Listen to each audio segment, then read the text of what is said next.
মানুষ বরাবরই অজানাকে জানার আগ্রহী অদম্য। মানব সভ্যতার ইতিহাসে মানুষের অন্যতম অর্জনগুলোর একটি হচ্ছে আইএসএস অর্থাৎ ইন্টারন্যাশনাল স্পেস স্টেশন। আজকে আমরা জানার চেষ্টা করব ইন্টারন্যাশনাল স্পেস স্টেশন সম্পর্কে।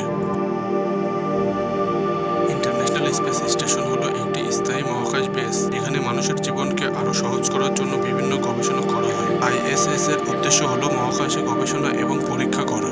এটি পৃথিবীর নিম্ন কক্ষপথে অবস্থিত একটি বাসযোগ্য কৃত্রিম উপগ্রহ। এই প্রকল্পটি মূলত 5টি মহাকাশ গবেষণা সংস্থার একটি সমন্বিত প্রকল্প। এই 5টি সংস্থা হচ্ছে রাশিয়ার রসকসমস, মার্কিন যুক্তরাষ্ট্রের নাসা, জাপানের জাপানি মহাকাশ অনুসন্ধান সংস্থা, কানাডার কানাডিয়ান স্পেস এজেন্সি এবং ইউরোপীয় ইউনিয়ন এর ইউরোপীয় মহাকাশ সংস্থা। এখানে দেশ আছে 11টি: যুক্তরাজ্য, France, Denmark, Spain, Italy, Netherlands, Sweden, Germany, Switzerland, Belgium এবং নরওয়ে। এটি ভূপৃষ্ঠ হতে প্রায় 400 কিলোমিটার উপরে অবস্থিত। পৃথিবীর বায়ুমণ্ডলের বাইরে মানব সৃষ্ট সবথেকে বড় স্থাপনা এটি। এটি প্রায় 16 বার পৃথিবীকে প্রতিদিন প্রদক্ষিণ করে থাকে। পৃথিবীতে করা সম্ভব না বা কঠিন এমন কিছু বৈজ্ঞানিক গবেষণা এখানে করা হয়।